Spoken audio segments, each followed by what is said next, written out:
Hello friends, எல்லோருக்கும் வணக்கம். Welcome to young investor channel. Actually market updates பார்த்தீங்கன்னா கண்டினியூஸாக டிஸ்கஸ் பண்ணிட்டு இருக்கிறோம். குறிப்பாட்டு நீங்கள் கமெண்ட்டில் கேட்ட டவுட்ஸும் பார்த்தீங்கன்னா டிஸ்கஸ் பண்ணிட்டு இருக்கிறோம். ஸோ ஃபஸ்ட்டு சில கமெண்ட்ஸில் டவுட்ஸ் எல்லாமே பண்ணியிருந்தீங்க. ஒன்று டெலகிராம் சேனல் லிங்க்கு கேட்டிருந்தீங்க, நான் அது கண்டிப்பாக கொடுக்குறேன். ஸோ அது அப்பப்போ கொடுப்பேன். சில டைமில் அந்த டிஸ்கிரிப்ஷனில் எடிட் பண்ணும்போது மிஸ் ஆகிட்டு இருக்கு கண்டினியூஸாகிட்டு, நான் அது கொடுக்குறேன். நெக்ஸ்ட்டு வாட்ஸ்அப் குரூப் இருக்கான்னு கேட்டிங்க. வாட்ஸ்அப் குரூப் கிடையாது, டெலகிராம் சேனல் மட்டும் தான் வச்சுருக்கேன். அதில் நீங்கள் சில பேர் டவுட்ஸ் கேட்பீங்க, அதை கிளியர் பண்ணுவேன். சில நியூஸஸ் ஷேர் பண்ணுவேன். பட் எந்த ஸ்டாக்குமே நீங்கள் வாங்குங்க அப்படின்னு சொல்லி நான் சொல்ல மாட்டேன். அது மாதிரி காசு பார்த்தீங்கன்னா கேட்க மாட்டேன். ஸோ ஸ்கேமர்ஸ்ட் வந்து ரொம்பவே கேர்ஃபுல்லாக இருந்துக்கோங்க. இது போக வந்து டாடா மோட்டர்ஸை பற்றியும் கேட்டிருந்தீங்க. டாடா மோட்டர்ஸ் டிவிடன் கிரெடிட் ஆகிடுச்சா அப்படின்னு கேட்டிருந்தீங்க. டிவிடன் இன்னும் கிரெடிட் ஆகலை. ஐடிசியோட டிவிடன் கிரெடிட் ஆகிடுச்சான்னு கேட்டிங்க. பட் எனக்கு வந்து கிரெடிட் ஆன மெசேஜ் எதுவுமே வரல. நான் எதுக்கும் ஒருக்கா செக் பண்ணிவிட்டு அப்டேட் பண்ணுறேன். வருண் பெவரேஜஸ் இப்போ வாங்கலாமான்னு கேட்டிருக்கீங்க. வருண் பெவரேஜஸ் பார்த்தீங்கன்னா அது வேல்யூஷன் ரொம்பவே ஜாஸ்தியாக இருக்குது. 500 ரூபாய்க்கு மேலே இருக்குதுன்னு நினைக்கிறேன். 510 ரூபா சம்திங்கில் இருக்குது. ஆனால் நீங்கள் ஆல்ரெடி வச்சுருக்கீங்கன்னா அதை ஹோல்ட் பண்ணலாம், அது வேறு. ஆனால் ஃப்ரெஷ் என்ட்ரி எடுக்கலாவுக்குள்ள அதில் வந்து ஆப்பர்ச்சுனிட்டி இன்னும் வரல. ஏன்னா அந்த மே மந்தில் வந்து பிவரேஜஸ் சேல்ஸ் பார்த்தீங்கன்னா பெருசாக இல்லை. நான் வந்து ஓவரால் ஆட்டு சொல்கிறேன். ஏன்னா இந்த கூல் சீசனை குறிப்பாட்டு மழை காலம் வந்து சீக்கிரமாக தொடங்கிட்டு, இதனால் பெருசாக பிவரேஜ் இண்டஸ்ட்ரி க்ரோத் இருந்த மாதிரி தெரியல. கேம்போகோலா உள்ளே வந்ததுனால இவங்களை கொஞ்சம் அஃபெக்ட் பண்ணியிருக்கு. இவங்கள மட்டும் இல்லை, பிவரேஜ் இண்டஸ்ட்ரீஸில் ஆல் ஓவராட் அஃபெக்ட் பண்ணியிருக்கு. ஏன்னா இவங்க கொடுக்குற ப்ரைஸை விட அவங்க கம்மியாக இன்ட்ரடியூஸ் பண்ணதுனால ஒரு டஃப்னஸ் இருந்திருக்கு மார்க்கெட்டில். பட் ஆக்சுவலி இந்த ரிசல்ட்ஸ் வரும்போது ஜூலையில் ஸ்டார்ட் ஆயிரும். அதை பார்த்துட்டு நான் உங்களுக்கு அப்டேட் பண்ணுறேன். பட் ஸ்டில் அதோட வேல்யூஷன் ஜாஸ்தி தான் இருக்குது. நல்ல company, fundamentally okay, but valuation high.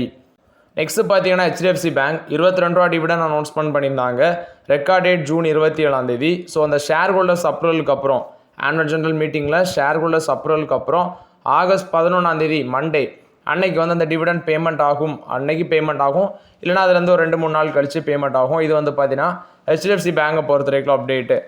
Next பார்த்தீங்கன்னா டாடா மோட்டர்ஸ் கொடுத்த அப்டேட்டு. ஸோ அந்த டீமர்ஜர் ப்ராசஸை பற்றி ஆனுவல் ஜெனரல் மீட்டிங்கில் சந்திரசேகரன் பேசியிருக்காரு. ஸோ 3rd குவார்ட்டரில் கம்ப்ளீட் ஆகும் அப்படின்னு சொல்லி மென்ஷன் பண்ணியிருக்காங்க. இனிதான் 1st குவார்ட்டர் வரப்போகுது, அதுக்கடுத்தல 2nd குவார்ட்டர், அதுக்கடுத்தலாம் 3rd குவார்ட்டர். அதாவது ஃபினான்ஷியல் 26 ஆயிரும்னு நினைக்கிறேன்.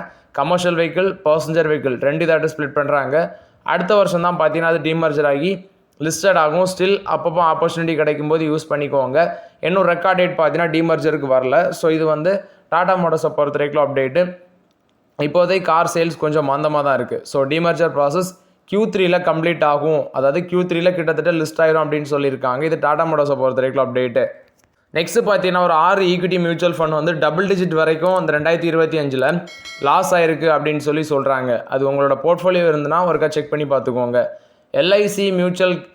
எல்ஐசி ஸ்மால் கேப் ஃபண்டு, அது வந்து small cap fund negative returns தான், 13.84% நெகட்டிவ் ரிட்டர்ன்ஸ் தான் கொடுத்துருக்கு.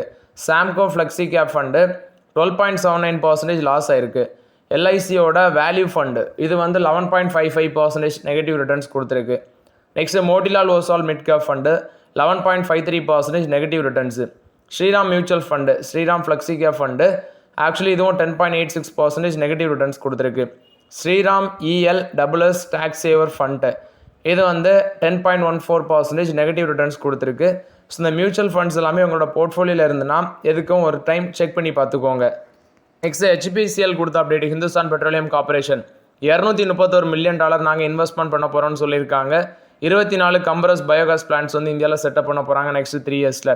20 பில்லியன் $231 மில்லியன் 2 வருஷம் 3 வருஷத்தில் வந்து 2 to 3 இயர்ஸில் 24 கம்பரஸ் பயோகாஸ் பிளான்ட் செட்டப் பண்ண போகிறதாட்டு சொல்கிறாங்க. ஆர்கானிக் வேஸ்ட் மூலமாட்டு ப்ரொவைட் பண்ணுறது அந்த கிளீனர் ஃபியூல் 2070 நெட் ஜீரோ டார்கெட்டை அச்சீவ் பண்ணணும்னு சொல்கிறாங்க. HPCL renewable and green energy limited இவங்களோட சப்சிடரி, அது மூலமாக தான் இதை செட்டப் பண்ண இருக்கிறாங்க. ஆல்ரெடி பார்த்தீங்கன்னா 2 பிளான்ட் வந்து செட் பண்ணியிருக்காங்க. விரைவில் 24 பிளான்ட் இன்னும் செட் பண்ண இருக்கிறதாட்டு சொல்லியிருக்காங்க. 10 to 15 tons ஆஃப் கம்பரஸ் பயோகேஸ் வந்து பார்த்தீங்கன்னா இந்த அக்ரிகல்ச்சர் வேஸ்ட் மூலமாட்டு ப்ரொடக்ஷன் பண்ணலாம்னு சொல்லியிருக்காங்க. இது HPCL கொடுத்த அப்டேட்டு. ONGC கொடுத்த அப்டேட்டு. இவங்க $412 மில்லியன் பார்த்தீங்கன்னா கார்பரேட் கேரண்டிக்கு வந்து அப்ரூவல் கொடுத்துருக்காங்க. ஃபண்ட் ரைசிங் பண்ண போகிறாங்க. அவங்களோட ஹோலி ஒன்ஸ் சப்சிடரி ONGC விதேஸ் அப்படிங்கிற ஒன்று இருக்குது. ஸோ அது மூலமாட்டு பார்த்தீங்கன்னா ரைஸ் பண்ணி அவங்களோட பிஸ்னஸில் இன்வெஸ்ட்மெண்ட் பண்ணுறதுக்கு ஸோ அதுக்கு வந்து போர்டு அப்ரூவல் கொடுத்துருக்காங்க.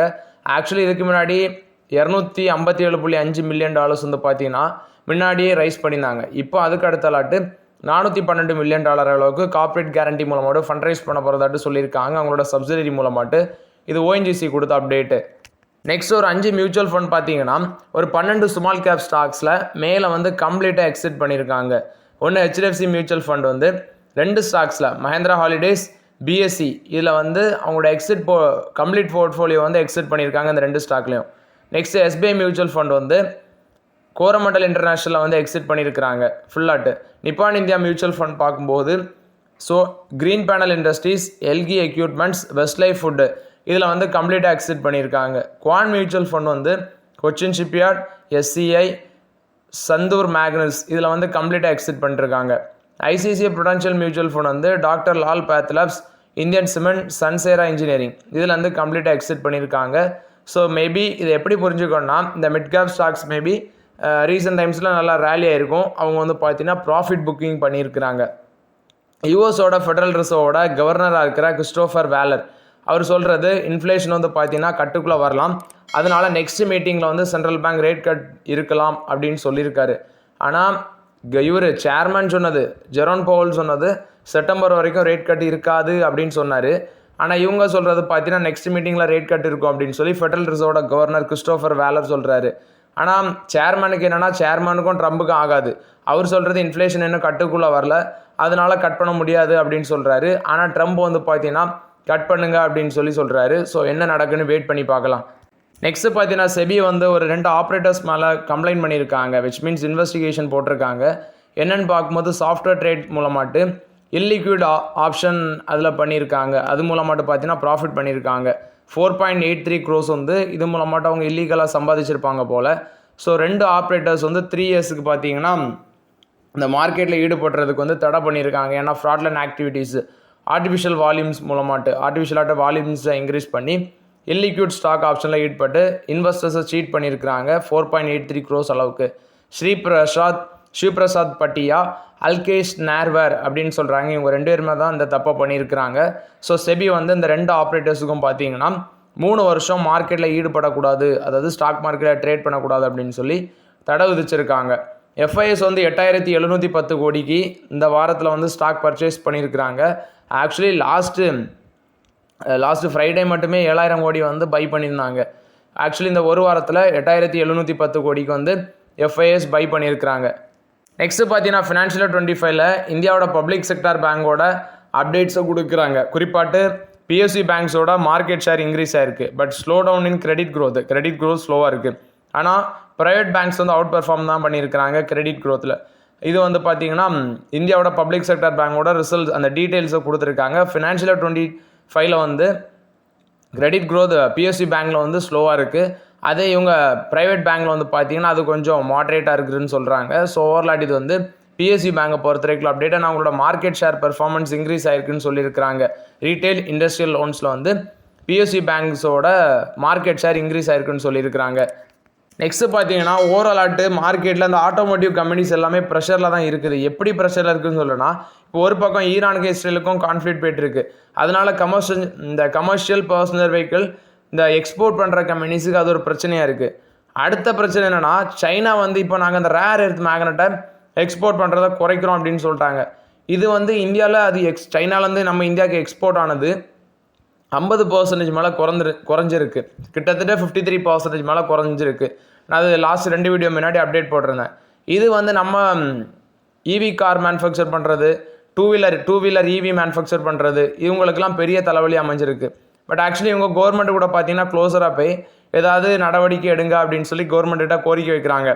ஆனால் இப்போ டாடா மோட்டர்ஸ் என்ன சொல்கிறாங்கன்னா, நாங்கள் கவர்மெண்ட் கூட க்ளோஸ் ஆகிட்டு தான் போயிட்டுருக்குறோம் இந்த பிரச்சனையில் தீர்வு காண்றதுக்கு அப்படின்னு சொல்லி டாடா மோட்டர்ஸ் தரப்புல வந்து விளக்கம் கொடுத்துருக்காங்க. என்ன ஆக்ஷன் வருதுன்னு பார்க்கலாம். டாடா மோட்டர்ஸ், டைட்டன் இந்த மாதிரி பங்குகள் எல்லாம் பிரசாந்த் டாப்சி வந்து பார்த்தீங்கன்னா ஒரு ஷார்ட் டேர்மில் வந்து சில அப்டேட்ஸை கொடுக்குறாரு. ஃபஸ்ட்டு டாடா கன்சியூமர் ப்ராடக்ட்ஸ், அதுக்கு வந்து அவர் சொல்கிறது டார்கெட் ப்ரைஸ் வந்து கரண்ட் மார்க்கெட் ப்ரைஸ் 1,080 ரூபா இருக்குது. அதே ஸ்டாப் லாஸ் 1,040 ரூபா சொல்கிறாரு. டார்கெட் ப்ரைஸ் 1,175 ரூபா சொல்கிறாரு. அடுத்து Tata Motors current market price 673, stop loss 655, target 690 ரூபாங்கிறாரு. 690லேருந்து 700 ரூபா வரைக்கும் போகும்னு சொல்கிறாரு. Next Titan current market price 3,494, stop loss 3,440, target 3,650 அப்படின்னு சொல்கிறாங்க. ஸோ இந்த 3 பங்குக்கும் டாப்சி இவர் தான் பார்த்தீங்கன்னா இந்த அப்டேட்டை கொடுக்குறாரு. பிரசாந்த் டாப்சி அவர் தான் இந்த அப்டேட்டை கொடுக்குறாரு. GRSE வந்து ஒரு 5.9 பில்லியன் அளவுக்கு வந்து டீல் போட்டிருக்காங்க 2 கோஸ்டல் ரிசர்ச் வெசல்ஸ் வந்து பில்ட் பண்ணுறதுக்கு. இது கார்டன் ரீசி பில்டர்ஸ் கொடுத்த அப்டேட்டு. நெக்ஸ்ட் பார்த்தீங்கன்னா DRDO வந்து பாரத் ஃபோர்ஜிக்கு CQB கர்பைன் அது சம்மந்தமாட்டு இந்தியன் ஆர்மிகிட்ட வந்து பார்த்தீங்கன்னா ஒரு கான்ட்ராக்ட் கிடச்சிருக்கு. அதோட வேல்யூ வந்து 2000 கோடி அப்படின்னு சொல்லியிருக்கிறாங்க. ஸோ இது வந்து கிட்டத்தட்ட அந்த CQB கார்பைன் அது சம்மந்தமான ஒரு டிஃபென்ஸ் ஆர்டர் தான் கிடச்சிருக்குது. இது வந்து பார்த்தீங்கன்னா பாரத் ஃபோர்ஜுக்கு ஒரு பாசிட்டிவ் அப்டேட்டாக இருக்குது. LIC ஹவுசிங் ஃபைனான்ஸ் வந்து இன்ட்ரெஸ்ட் ரேட்டை குறைச்சிருக்கிறாங்க. ஏன்னா RBI வந்து ரேட் கட் பண்ணதுனால இவங்களும் பார்த்தீங்கன்னா ஹோம் லோன்ஸுக்கான அந்த பேசிஸ் பாயிண்ட் வந்து 50 பேசிஸ் பாயிண்ட் குறைச்சிருக்காங்க. ஹோம் லோன்ஸ்க்கான இன்ட்ரெஸ்ட் ரேட்டை 50 பேசிஸ் பாயிண்ட் குறைச்சிருக்காங்க. இப்போ 7.50% வருது. ஜூன் 19 நடைமுறைக்கு வந்திருக்குன்னு சொல்லியிருக்கிறாங்க. இது LIC ஹவுசிங் ஃபைனான்ஸ் கொடுத்த அப்டேட்டு.